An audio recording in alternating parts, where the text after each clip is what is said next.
Welcome to Democracy Now!, democracynow.org, The War and Peace Report. I'm Amy Goodman. In a social media post, President Trump said this morning he's instructed the Pentagon to postpone all airstrikes against Iranian power plants and energy infrastructure for a 5-day period, claiming on Truth Social that Iran and the U.S. have had, quote, very good and productive conversations regarding a complete and total resolution of our hostilities in the Middle East, unquote. This comes after Trump warned Saturday night he would obliterate Iranian power plants if the Strait of Hormuz was not fully opened within 48 hours. Iran responded by warning it would destroy essential infrastructure, including water systems across the region, if Trump followed through on his threat. In Israel, nearly 200 people were injured by Iranian strikes on Dimona, home to Israel's main nuclear facility, and the nearby city of Arad Saturday after Israeli air defenses failed to intercept at least 2 ballistic missiles.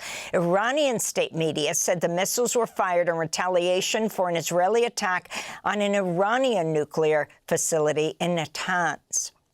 Iran also launched 2 4,000-kilometer range ballistic missiles at the joint U.S.-British military base on the Indian Ocean island of Diego Garcia Saturday. According to the Israeli military, it was the first time Iran had used long-range missiles in the conflict. The Israeli military said Monday it had begun strikes targeting infrastructure in Tehran.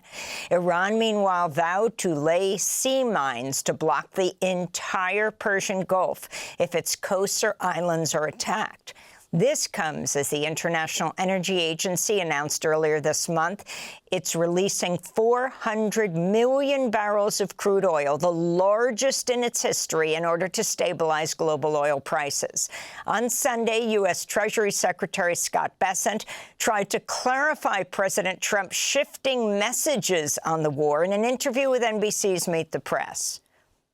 Just to put a fine point on this, though, is the president in the process of winding down this war or escalating the conflict? Again, they're not mutually exclusive. Sometimes you have to escalate to de-escalate. Saudi Arabia has ordered Iran's military attaché and 4 embassy staff members to leave the kingdom within 24 hours. The Saudi Foreign Ministry declared the 5 officials persona non grata, citing what it called repeated Iranian attacks on Saudi territory. The move follows an Iranian drone strike on the Red Sea port of Yanbu, Saudi Arabia's only remaining oil export outlet after Iran blocked the Strait of Hormuz. This comes as the Trump administration's advancing more than $23 billion in weapons sales to the United Arab Emirates, Kuwait, and Jordan without congressional approval. In Lebanon, Israel struck a main bridge linking the south to the rest of Lebanon Sunday. The Israeli military has ordered its troops to destroy all crossings over the Litani River and step up the demolition of homes near the southern border. This comes as Lebanese healthcare workers are accusing Israel of deliberately targeting medical workers in facilities in southern Lebanon. Israel struck at least 128 medical facilities and ambulances across southern Lebanon, killing 40 healthcare workers, according to the Lebanese Health Ministry. Since Israel's war in Lebanon began March 2nd, more than 1 million people have been forced to flee their homes. Over 1,000 people have been killed in Israeli attacks. This is a displaced Lebanese man in the capital, Beirut. Last night was difficult. Like every night we have here, as soon as it rains, the tents get flooded and the covers get soaked, and we have extreme struggle. Last week, there were 2 storms, and this storm continues for 10 days. In Gaza, an Israeli airstrike on a police vehicle Sunday killed 3 Palestinians in the Nuseirat refugee camp. Another Palestinian was killed in a separate airstrike on northern Gaza. Meanwhile, in the occupied West Bank, Israeli settlers carried out a series of attacks, setting homes and vehicles on fire and wounding several Palestinians over the weekend. On Saturday, Israeli settlers carried out overnight attacks in at least 6 communities. On Sunday, at least 10 Palestinians were injured in attacks by Israeli settlers in 4 villages near Nablus. According to the United Nations, Israeli forces and settlers have killed more than 1,000 Palestinians in the West Bank since October of 2023. In Britain, 4 ambulances belonging to a Jewish volunteer organization known as Hatzalah in London were torched early Monday in what British Prime Minister Keir Starmer condemned as a, quote, deeply shocking anti-Semitic arson attack, unquote.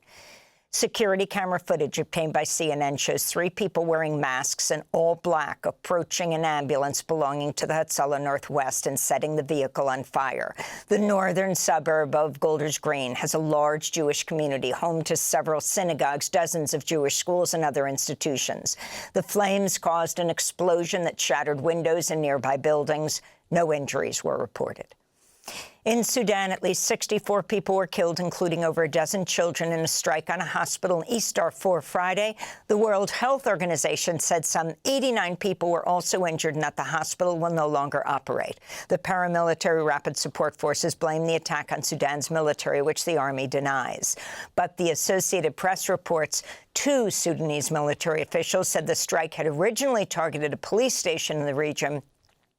The Director General of the World Health Organization, Tedros Adhanom Ghebreyesus, condemned the frequent attacks on medical facilities since Sudan's war broke out nearly 3 years ago. He wrote on social media, quote, enough blood has been spilled.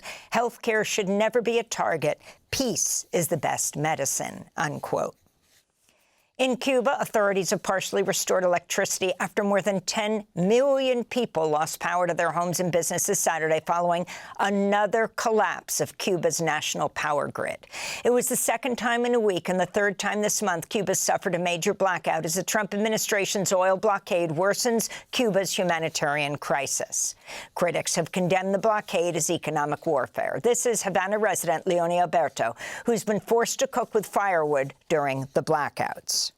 Life doesn't change. Ultimately, we're stuck in the same rut. We aren't going to move forward. We're just going to stay right here at a standstill. Twice a week, cooking with firewood. It's absolute madness. There's no other way around it. It's just the hand we've been dealt. A solution is unlikely. We've been stuck in the same situation for 60 years. It is not going to change. Meanwhile, hundreds of delegates from 33 countries and 120 organizations have arrived in Cuba aboard ships carrying humanitarian goods from Mexico. The Nuestra America Flotilla brought the food, medicine, solar panels, and other supplies as a direct challenge to the U.S. embargo of Cuba. Here in New York, a pilot and co-pilot were killed while 40 passengers and crew were injured late Sunday when an Air Canada Express plane collided while landing with a fire truck at LaGuardia Airport. It's the latest in a series of airline disasters under President Trump's 2nd term, including a January 2025 collision near Ronald Reagan National Airport that killed 67 people. Sunday's disaster prompted LaGuardia to shut down until Monday afternoon, at least until 2 p.m. Eastern. More than 400 flights have been canceled. Those disruptions added to travel chaos tied to the partial government shutdown affecting the Department of Homeland Security, which has forced tens of thousands of Transportation Security Administration workers, TSA workers, to go without pay, leading to resignations and high rates of sick leave. On Sunday, President Trump's so-called border czar, Tom Homan, confirmed plans to deploy ICE agents, Immigration and Customs Enforcement agents, at 14 airports to ease, he said, long security lines. The move comes as Senate Republicans Saturday blocked a Democratic bill seeking to pay TSA workers during the partial shutdown while negotiations to fund DHS continue.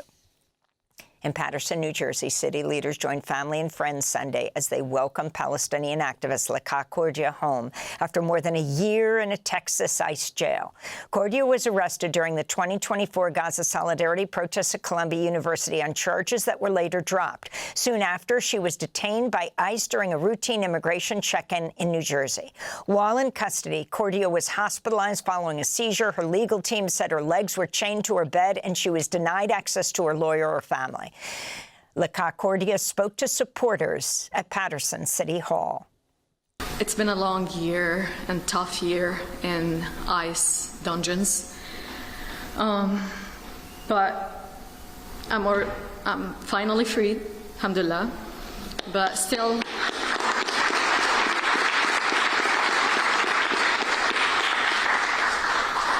But still, my battle's not done yet. My battle to gain my freedom is done. It's not finished over yet. This is just the first step.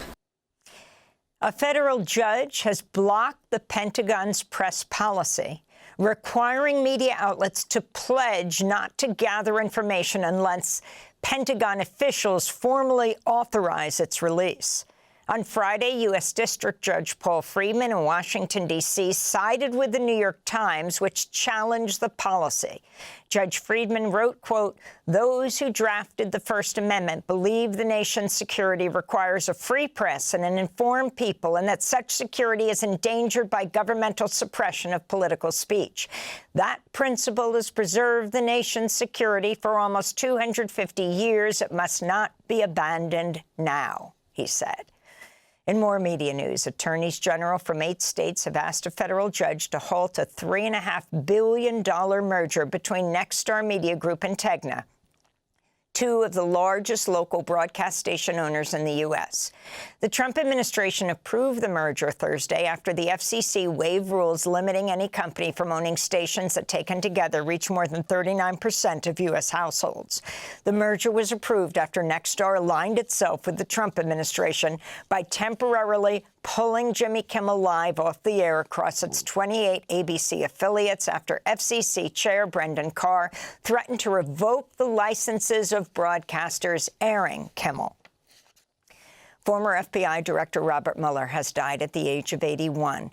He'd led the Bureau for 12 years under Presidents George W. Bush and Barack Obama. In 2017, Mueller was named special prosecutor in investigation of allegations that Russia conspired to influence the outcome of the 2016 election.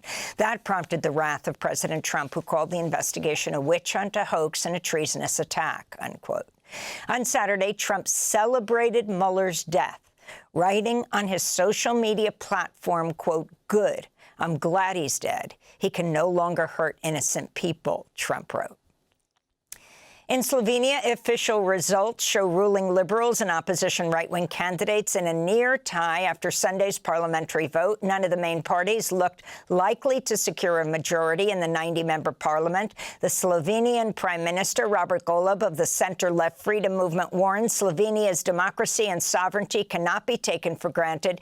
The opposition figure and former Slovenian Prime Minister Janez Janša, who leads the conservative Slovenian Democratic Party, faced controversy in recent months after he reportedly met with the Israeli spy firm Black Cube, prompting allegations of election interference.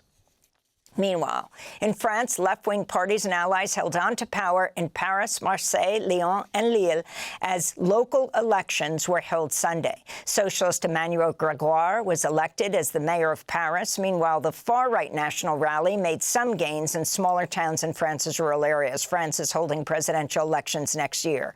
And in Chile, thousands of people took to the streets of Santiago Sunday to protest incoming President José Antonio Cast's environmental rollback since taking office earlier this month. Cast's government halted over 40 environmental protections that had been drafted during the previous administration of leftist Gabriel Boric. Protesters marched to La Moneda, Chile's presidential palace, to mark World Water Day. I think we cannot continue living under a government that believes everything contrary to business and industry interests is an ideology. So I think we need to take to the streets, demonstrate, and fight for environmental rights, animal rights, and people's rights. Cast is the most right-wing president elected in Chile since the U.S.-backed Pinochet military dictatorship. And those are some of the headlines. This is Democracy Now!, democracynow.org, the War and Peace Report.